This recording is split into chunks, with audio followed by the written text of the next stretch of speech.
오늘 우리에게 주신 하나님의 말씀은 신약성경의 에베소서 1장 18절에서 19절까지 말씀입니다.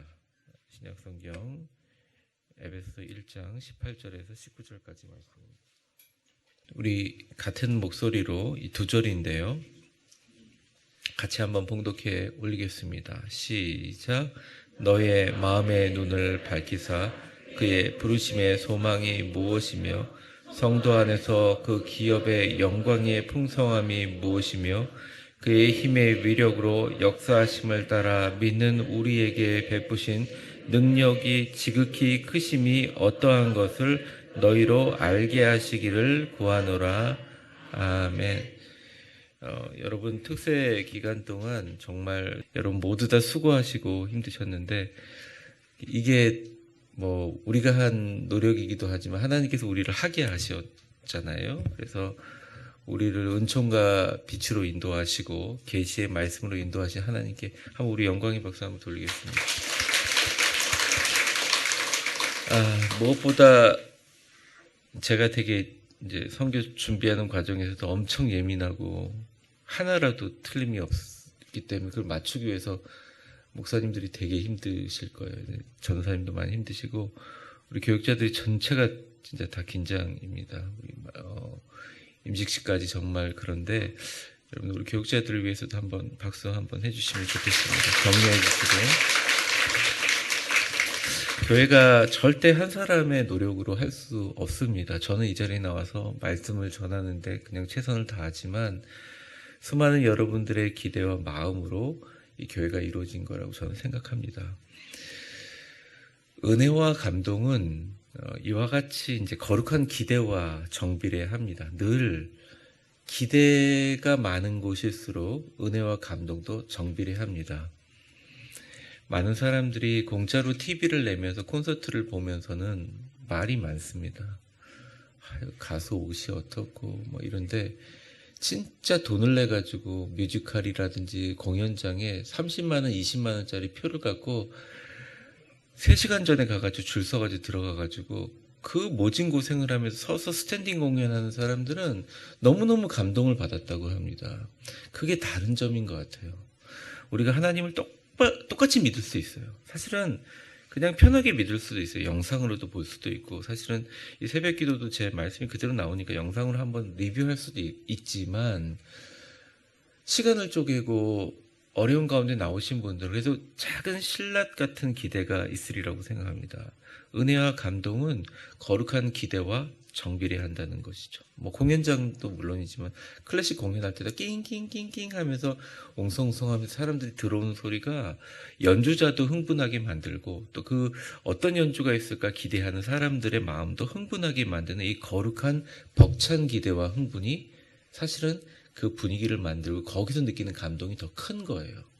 그래서 여러분 진짜 야구를 좋아하신다면 시간이 안 되겠지만 꼭 시간을 내서 야구장에 가서서 야구를 보시기를 바랍니다. 운동 경기를 좋아하시고 해외 스타들을 유튜브로만 보지 말고 해외 스타가 방문하면 그 경기, 특별 경기를 꼭 돈을 내서 사서 보시기를 바라요. 저는 시간이 없어서 보지 못했지만 여러분들이라도 보셔서 소원을 푸시기 바랍니다. 직접 보는 건 너무너무 다른 거예요. 우리가 교회에 나와서 예배하고 신앙생활하는 기도, 교회 생활도 다 똑같습니다. 그래서 그 사람의 영성의 질은 철저하게 어떤 기대를 가지느냐에 달려 있어요. 여러분에게 질문하고 싶습니다.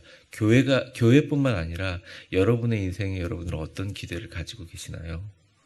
어떤 기대를 가지고 계시나요?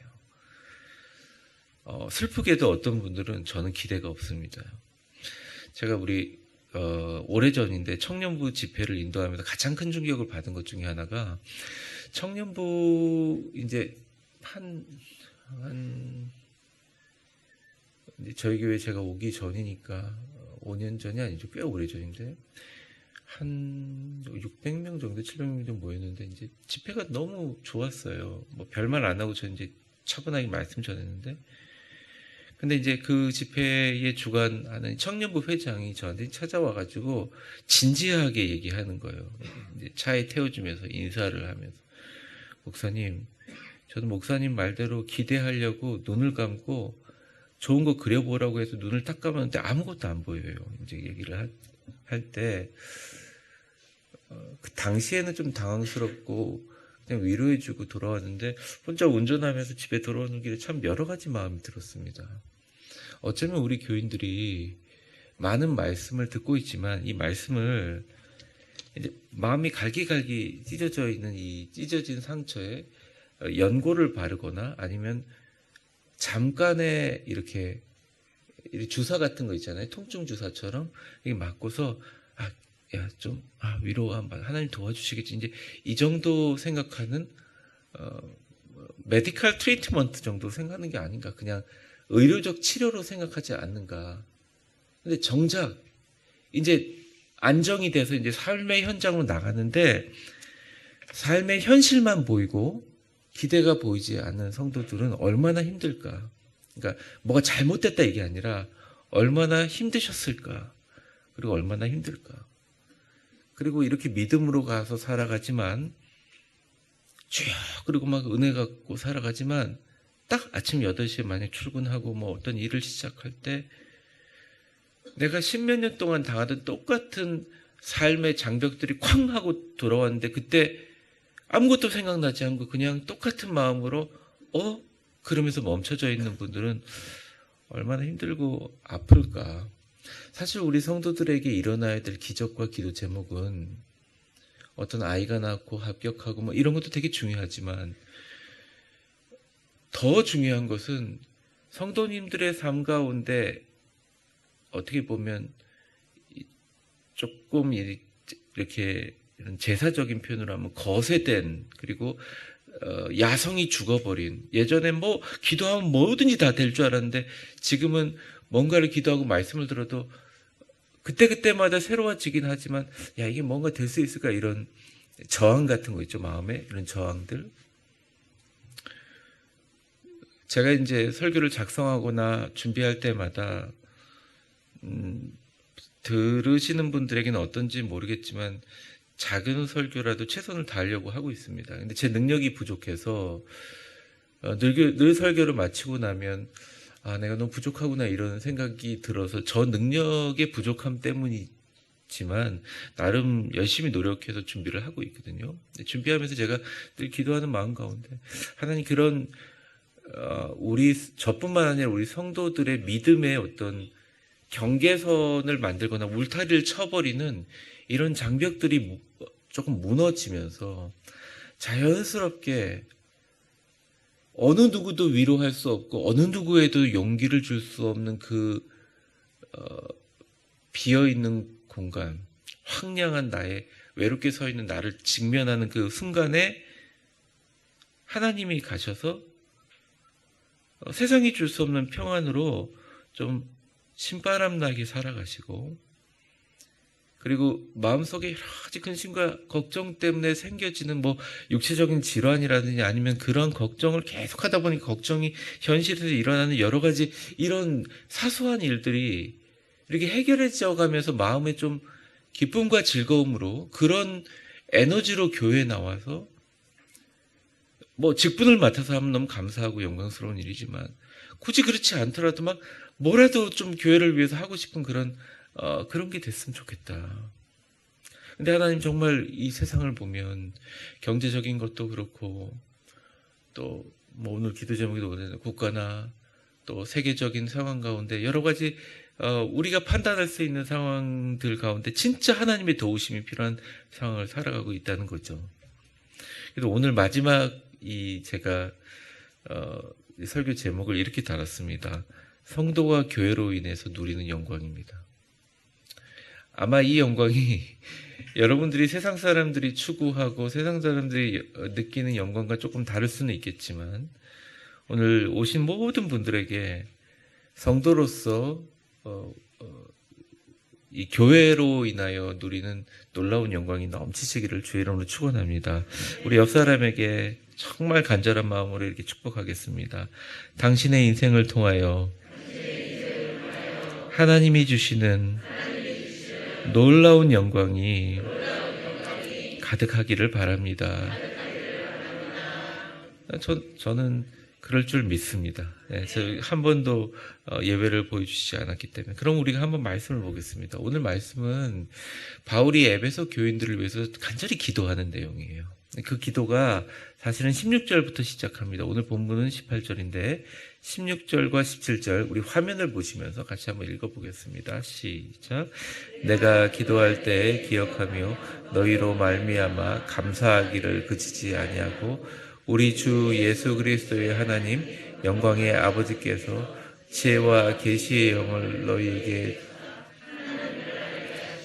자, 여기서 되게 중요한 단어가 지혜와 계시의 영인데 이 지혜와 계시의 영은 뭐라고요? 저 수없이 설교했고 또 내용들은 그건 딱 두 글자면 성령님을 의미합니다. 성령님. 이 성령님이 일단 너에게 임하셔서 하나님을 알게 하기를 원한다. 그러면서 오늘 이제 본문이 나와요. 18절입니다. 18절만 보여주세요. 18절 말씀. 같이 읽겠습니다. 시작. 너희의 눈을 밝히사 그의 부르심의 소망이 무엇이며 성도 안에서 그의 기업의 영광의 풍성함이 무엇이. 이제 성령님이 우리에 임하셔서 하나님을 알게 되게 되면 뭐 우리에게 일어나는 가장 중요한 어떤 과정, 프로세스 중에 하나가 너희의 마음의 문을 밝히사입니다. 이게 이 마음의 눈이라는 거는 바울이 참 많이 쓰는 말인데요. 이건 사실은 그 당시 헬라 철학에 빠진 사람들, 헬라 철학에 물들어 있는 사람들을 향한 말이라 한국말로 그냥 해석하면 이게 도대체 뭔가 이런 건데요. 이런 겁니다. 그 당시 헬라 사람들이 가지고 있는 지금도 어떤 종교에서도 가지고 있는 이쪽 제가 여기 점이 찍혀 있는데 여기에 눈이 달려 있는 이렇게 제3의 눈 이런 눈이 아니라 이 마음의 눈이라는 것은 우리가 본래적으로 가지고 있는 영혼을 살피고 삶의 본질을 깨달을 수 있게 하나님의 형상으로 주어진 삶의 진리와 삶의 이면에 있는 숨겨진 어떻게 보면 깊은 진리들을 발견할 수 있는 인간 모두에게 주어진 눈이라는 거예요. 우리가 옛날 어르신들이 그냥 툭툭 던지는 말이 아유 또 잔소리 하신다 받아들이는 사람에게는 사실 그 사람 발전이 없어요. 근데 수많은 경험을 하고 있는 분들이 툭 던지는 말을 일단은 잘 이해가 안 되지만 순종으로 받아들이고 그래서 살다 보면 경험을 이렇게 살다 보면 아 옛날 어르신이 이 말이 진리였구나라고 하는 걸 깨닫게 돼요. 늦게 깨닫든 일찍 깨닫든. 근데 그 깨달음이 어디서 생기느냐? 우리의 지식과 인지로 깨닫는 게 아니에요. 수많은 경험을 통해서 깨닫기도 하고 또 엄청난 고통을 겪은 사람들은 그 고통을 극복해내는 과정에서 깨닫기도 하고 어떤 분들은 정말 하나님의 축복과 긍정의 귀인들을 만나서 그 사람들 뒷모습을 따라가다 깨닫기도 합니다. 근데 오늘 성령님이 주시는 이 마음의 눈을 밝히사라고 했을 때 이게 밝히사가 완료 분사 수동형이거든요. 이게 헬라어가 굉장히 시제가 어려워요. 그냥 쉽게 얘기하면 이런 겁니다. 성령님께서 너희의 마음의 눈을 수동형 밝혀 주셨었고 밝혀 주시고 있으며 앞으로 밝혀 주심을 너희들이 계속 당할 것이다. 그 마음의 눈을 성령의 조명하심으로 너희에게 밝혀주는 과정이 너희의 힘을 하나도 들이지 않고 성령님이 주도하게 하실 것이다. 혹시나 신앙생활이 너무 힘드신 분들이 있어요. 신앙생활 하는데 갑자기 이제 말씀으로 은혜 받았지만 삶의 현장으로 나오면 나에게 지어진 짐이 너무너무 어렵고 하나님이 이 짐을 내려놓게 하시옵소서 짐을 내려놓지도 못하게 하는 나의 그 숨막힐 듯한 여유가 없는 분들이 있다면 꼭 이것은 이런 생각을 가지셔야 됩니다. 나의 힘을 빼는 게 너무 중요한데 나의 힘을 무조건 탁 빼는 게 아니라 성령님을 더 깊이 받아들이셔야 돼요. 성령님의 역사를 정말 완전히 오픈된 마인드로 받아들이셔야 돼요. 물론 성령의 역사가 보여주는 인간으로 이해되지 않고 위험한 요소가 없는 건 아닙니다. 그런데 적어도 신학을 제대로 하고 말씀을 잘 준비해서 말씀대로 전하는 사람들이 말하는 성령의 역사에 대해서 오픈된 마인드가 있어야 됩니다. 굉장히 그건 중요해요. 그러면 그 오픈된 마인드를 통해서 성령님이 우리를 밝혀주세요. 우리 힘은 하나도 들이지 않아요. 절대 우리 힘으로 안 돼요. 여러분들이 판단하지 못할, 그러니까 판단에 어려움이 있을 때가 있습니다. 어떤 분은 항조직 선고도 그러자고 하는데 정말 기도하는 마음으로 선별하시면 돼요. 근데 우리 삶에 더 어려운 것들도 많아요. 내가 이런 길을 가야 될지 저런 길을 가야 될지, 특별히 우리 청년들, 나에게 하나님 주신 재능이 있는데 어느 순간 이건 나한테 너무 재밌는 일인데, 이 일은 너무 가치 있는 일이고, 이 일은 좀 하면 힘이 드는데 이 일을 좀 하면 힘이 빠지고 힘이 되게 나고, 판단의 상황이 많죠. 내 성도들도 마찬가지예요. 삶의 사람들을 만나면서 야, 이 사람한테 내가 믿는 사람이 내가 어떻게 대해야 될지 여러 가지 상황들이, 이 마음의 눈을 내가 막 판단하려고 하면 머리가 깨질 것 같은 거예요. 그런데 하루를 시작하시면서 뭐 음성 큐티를 듣든지 새벽 기도라든지, 주님 오늘 성령님이 드라이브 해 주십시오. 그냥 성령님이 내 인생이라는 차를 운전자가 되셔서 그냥 드라이브 해주시면 저 그냥 타고 가겠습니다 하고 내려놓으면 아무 일도 안 일어나고 실패할 것 같지만 전혀 아니라는 거예요. 어느 정도 시험은 주긴 하지만 얘가 진짜 맞기네 싶으면 하나님이 그 사람에게 성령의 역사로 마음의 눈을 밝혀주게 됩니다. 근데 그때부터 일어나는 일들이 바울이 겪은 일들을 쭉 나열하고 있어요. 18절 후반절에 보면 그의 소망의 부르심이 무엇이며 이렇게 얘기합니다. 왜 우리를 예정하고, 왜 우리를 선택하고, 왜 우리를 부르시고, 예정되고 선택하고 부르심 받은 사람들이 하나님의 영광스러운 소망을 갖게 되는 거죠. 우리 성도들 아니에요. 근데 제가 이제 노예나 또 일반 평신도 분들, 또 장로 임직을 받기 위해서 훈련하시는 분들, 이제 그런 노예 훈련원에 제가 속이기 때문에 그런 분들에게 어떤 질문을 하게 되면 되게 당황하세요. 왜 부르셨다고 생각하시면? 그럼 굉장히 당황하세요. 뭔가를 막 대답해야 되는데 어떻게 할지를 왜 선택하셨다고 생각하십니까? 이러면 그 질문에 굉장히 당황하세요. 여러분에게 묻고 싶습니다. 여러분들을 왜, 어쨌든 이 자리에 앉아 계시잖아요. 왜 위대한 교회로 예정하고, 왜 위대한 교회로 선택하셔서, 왜 위대한 교회 특별 새벽 기도의 마지막 날에 부르셨는지 늘 생각하셔야 된다. 이제 설교를 많이 하잖아요. 근데 이 생각이 아니라 자연스럽게 느껴지게 만드는 게 뭐냐? 성령님의 역사예요. 그게 가장 중요한 성령님의 역사예요. 가장 중요한. 내 삶의 순간순간 부르심, 순간순간의 의미들을 밝혀주시는 거죠. 그러면서 성도 안에서 그 기업의 풍성함이 무엇이며, 이 성도 안에서 그 기업의 풍성함이 무엇이냐라고 하는 18절의 후반절의 이 말씀은 시제에 대해서 굉장히 논란이 많지만, 한번 보여주세요. 잠깐만요. 우리나라 말로 한번 봐야 돼요. 18절. 성도 안에서 그 기업의 풍성함이 무엇이며, 그럼 마치 보면 성도가 그 기업의 영광의 풍성을 소유하고 있는 것처럼 나와 있잖아요. 아니면 성도 속에서 나오는 기업의 풍성함을 이야기하는 것처럼 한국말로 표기되어 있잖아요. 근데 헬라어는 이게 문법이 다양해서 예전에는 이런 식으로 신학을 설명했는데 요즘에 모든 신학책들은 이렇게 얘기하지 않습니다. 오히려 이게 주어가 바뀌었다는 거죠. 하나님의 부르심과 소망과 눈을 밝혔기 때문에 하나님께 소유된 성도들이 하나님의 기업과 하나님의 소유가 되는 것을 의미하는 것이다. 저는 이게 더 맞다고 생각합니다. 근데 이 기업이라는 말은 에셋을 의미하는 것도 있지만 거기에 더 플러스돼서 하나님이 쓰시는 도구라는 의미가 더 강합니다. 저를 한번 따라해 보겠습니다. 내 인생 하나님이 쓰시는 성령님이 역사하는 도구 되게 하옵소서. 이게 성령 받은 사람들의 갖고 있는 가장 강력한 힘이라는 겁니다. 강력한 힘이라는 것입니다. 일단 말씀을 쭉 진행하겠습니다. 이게 19절, 오늘 마지막 절을 보면, 마지막 절 보여주세요. 같이 한번 읽어보겠습니다. 시작. 그의 힘의 위력으로 역사하심을 따라 믿는 우리에게 베푸신 능력의 지극히 크심이 어떠한 것을 너희로 알게 하시기를 구하노라. 자, 이게 무슨 말이죠? 이게 제가 이거를 한국말로 이렇게 막 풀어서 설명을 해줬더니 사람들이 다 듣더니 이게 무슨 말이죠? 그래서 영어 성경은 되게 쉽게 간단하게 뜩 정리해 버렸어요. 미국 사람들 그러잖아요. 말을 정리해 딱.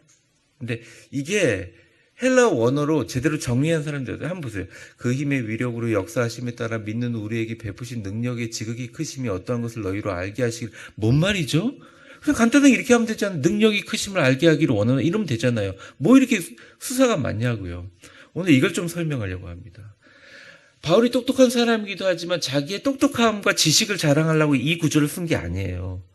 바울은 여기 나오는 단어들의 의미를 통해서 자신의 인생을 통해서 느꼈던 하나님들을 기억하기를 원하는 거죠. 먼저 여기서 힘이라는 단어인 이 이스퀴스라는 단어는 본질적인 힘이에요. 내적인 힘이죠. 그러니까 이 본질적인 힘은 사실은 깨달음의 힘이에요. 그러니까 그가 나를 깨닫게 하시고 변화시키시고 회심하게 한 사건으로 말미암아 이런 거죠. 이건 구원받았다는 걸 확신하는 겁니다. 그냥 내가 구원받았다는 걸 확신하는 거죠. 자, 그 다음에 위력으로는 말이 있잖아요. 이것은 크라토스라는 말인데 막 정복하는 힘이에요. 정복하는 힘.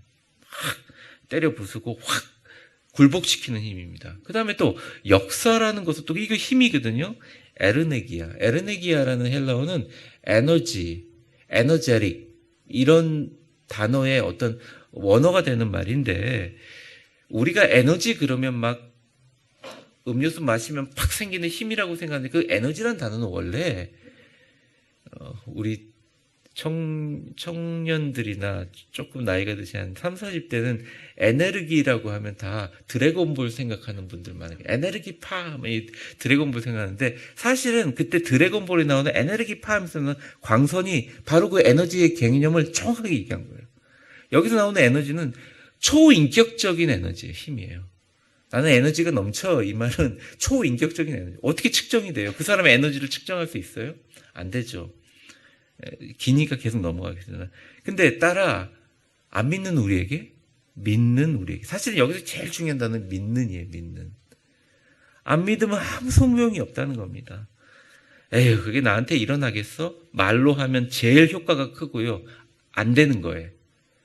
마음속으로 안 될 거야. 나는 왜 이러지? 생각하면 그 다음으로 효과가 크고요. 누구에게 난 안 돼 라고 얘기하면 그게 제일 효과가 큽니다. 어떻게 해야 돼요? 반대로 해야 되는 거예요. 된다라는 말을 많이 하셔야 돼요. 옆 사람 한번 해보겠습니다. 오늘 마지막 날이니까. 당신은 뭐든지 기도하면 됩니다. 나도 됩니다. 예. 남한테 축복만 하지 말고 나도 됩니다. 이게 말을 계속하는 거예요. 제가 이제 저희 아내랑 얘기하다가 성도들한테 이렇게 얘기해놔놓고 제가 진짜 저희 아내한테는 부정적인 얘기를 할 때도 있잖아요. 의연 중에 야 이래가지고 이렇게 될 것 같아 하다가 제가 아차나 싶으면 조금 타이밍이 늦어서 다시 돌아가가지고 얘기합니다. 그래도 이게 잘 되겠지? 이렇게 얘기를 합니다. 누구 들으라고? 아내 들으라고 하는 말이 아니에요. 하나님 들으라고 하는 말이죠. 하나님이 알아요. 우리가 믿는지 안 믿는지 정확하게 알아요. 근데 하나님이 우리를 긍휼히 여기사 믿는다고 얘기하면 그 믿음의 고백에 하나님이 자녀이기 때문에 커버를 쳐주세요. 그러니까 믿는 우리에게 베푸신 마지막 힘이 세 가지가 나왔죠. 능력의 지극히 크심이었다. 여기서 능력이 제일 중요한데 이건 디나미스라는 단어를 쓰는데 이거는 다이나마이트의 원어예요. 다이나마이트. 다이나마이트는 가만히 있다가 폭발하잖아요. 다이나믹이라고 할 때도 막 역동적인. 근데 그냥 폭발이 아니라 엄청난 폭발을 일으키지 않습니까? 그래서 기업의 영광의 풍성함이 이렇다는 거예요. 자, 이게 무슨 말이냐. 한번 표를 보겠습니다. 네네. 잘 보이시나요? 저는 잘 안 보이시는데 여러분들 화면으로 보이실 겁니다.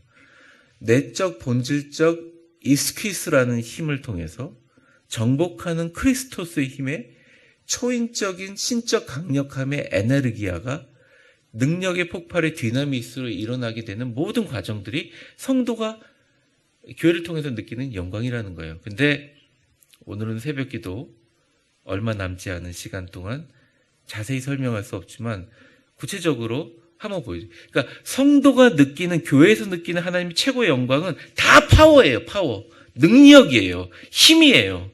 경건의 모양이 아니에요. 경건의 능력이에요. 한번 따라해 보겠습니다. 우리는 경건의 능력의 사람이다. 교회가 작아도 능력 있는 교회가 있어요. 영향력이 있는 교회가 있어요. 교인들의 얼굴에 하나님의 권능과 능력을 보이는 교회가 있어요. 자,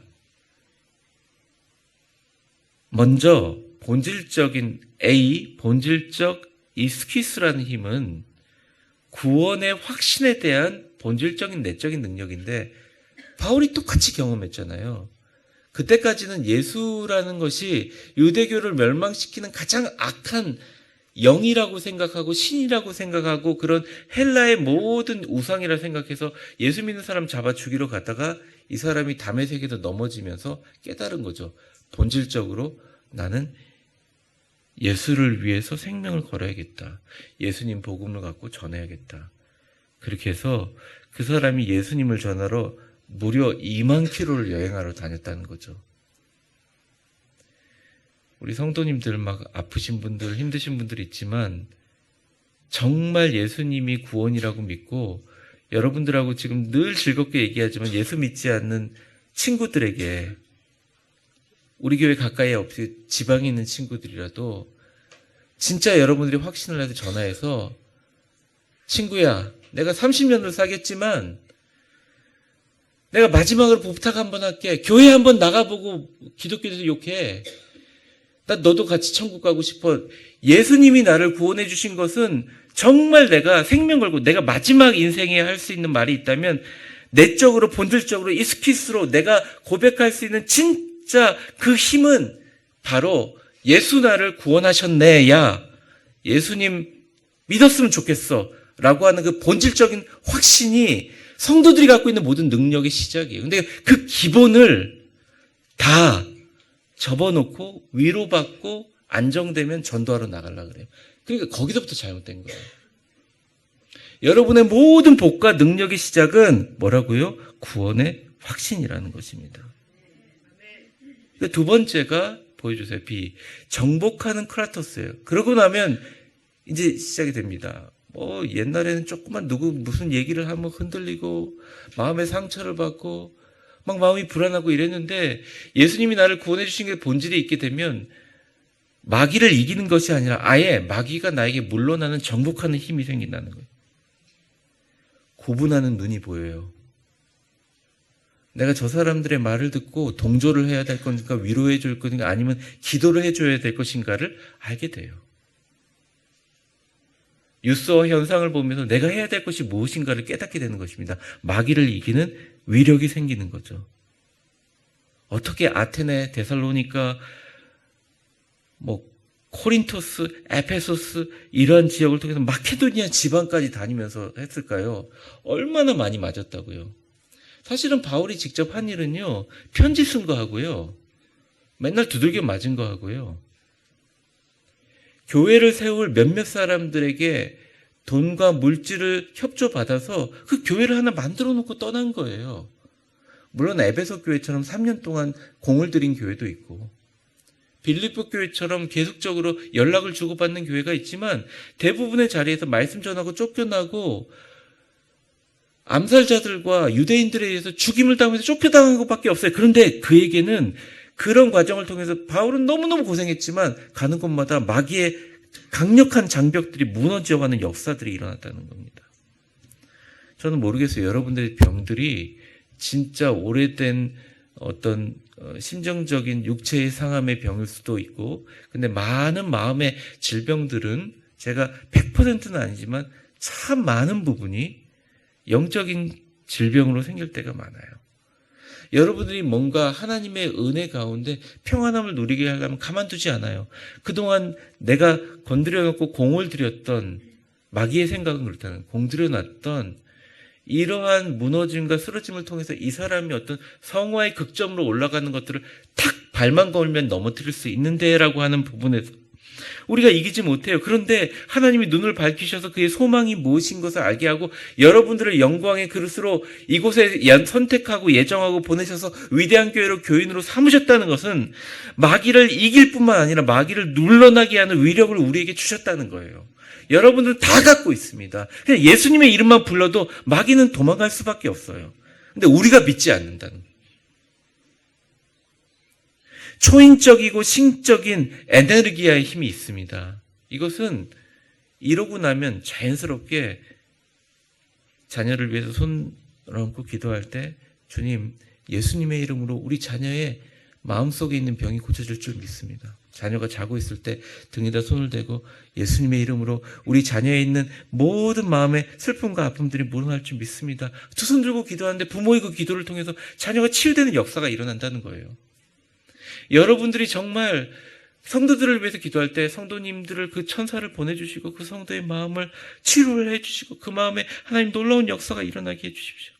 삶에서 주님과 교통하는 에너기와 신격적인 초인격적인 힘이 우리에게 일어난다는 것입니다. 바울이 그렇게 고생을 했지만, 바울이 죽으려고 착고를 맺지만 바울과 실라가 오히려 그 상황에서 찬송을 하고 노래를 부르니까 옥문이 열리고 여기 묶인 것이 다 풀어졌어요. 근데 더 놀라운 것은 도망가지 않고 가만히 있으니까 간수가 제수들 도망가면 자기 죽을 수밖에 없고 자기 자녀들까지 죽으니까 자기 자녀라도 살리기 위해서 한 일이 칼을 들고 자결하려고 했어요. 대충 그렇게 하면 이제 로마의 법에서는 이해하거든요. 아, 제수가 도망갈 때 그 간수를 죽이고 도망갔구나라고 추정하면서 이 사람이 희생했구나 하면서 오히려 자녀들을 돌봐주는데 이 사람이 실수를 했다면 연좌제로 자녀들까지 어려움을 당하니까. 근데 바울이 도망가지 않고 오히려 그 간수에게 주 예수를 믿으라. 그리하면 너와 내 가족이 구원을 얻을 것이다. 진짜 삶을 얘기한 것이잖아요. 어떻게 하면 좋겠냐고 얘기하고. 그렇게 해서 첫 교회를 만든 게 빌립보 교회거든요. 이거는 초인격적인 에너기의 힘이 여러분에게도 다 있다는 거예요. 어떤 사람도 변화시킬 수 없어. 이 고객은 누구도 말해도 바뀌지 않는 사람이야. 여러분 기도하러 갈 때 주님 나에게 초인격적인 힘을 주시옵소서. 천사를 먼저 보내주셔서 그 사람의 마음을 좀 구워 삶아주시고 제가 만나가지고 그 사람들을 만날 때 내가 말하는 것이 아니라 성령님이 역사하여 주시옵소서. 장난 같죠. 믿지 않는 사람은 장난이라고 생각할 거예요. 장난 아니라니까요. 이 성도님들이 교회 다니면서 말씀을 통해서 힘을 얻는 그 힘의 능력이라는 겁니다. 잘 안 하시더라고요. 마지막 능력의 폭발 뒤남이 있습니다. 마지막 말씀이에요. 이게 결론이에요. 이거는 뭐 힘을 줄 필요 없어요. 자연스럽게 나타나는 그 다음에 프로세스예요. 기적, 치유, 회복, 권능, 전도, 교회는 부흥. 지중해를 중심으로 세계와 헬라를 다 정복했던 예수 그리스도의 복음으로 정복했던 바울 기념교회가 있는데 바울 기념교회에 이런 말이 있습니다. 물론 이 말씀은 저는 동의하기도 하고 동의하지도 않는데 바울이 어떤 사람인가를 딱 드러내주는 한 문장이라고 생각해요. 이런 말을 합니다. 예수님이 없었다면 바울 사도도 없었을 것이다. 하지만 바울 사도가 없었다면 기독교도 없었을 것이다. 대부분의 사람들은 동의합니다. 이 위대한 사람이 겉으로 볼 때는 정말 부자였어요? 아니요. 몸이 건강했나요? 아니요. 사람들한테 인정받았나요? 아니요. 쫓겨만 다녔어요. 근데 한 사람이 이렇게 편지를 쓰면서 내게 그 힘의 위력으로 역사심에 따라 나에게 베푸시고 여러분 모두 에베소 교회인 교인들에게 베푸신 능력의 크고 지극히 위대하심을 어떠한 것을 나도 알 뿐만 아니라 당신들도 알기를 원합니다. 라고 얘기했어요. 이 고백이 바로 여러분의 고백이 되기를 바랍니다. 저는 간절히 바라요. 알게 되실 거예요. 저와 여러분 모두 다 알게 되실 거예요. 기도하겠습니다.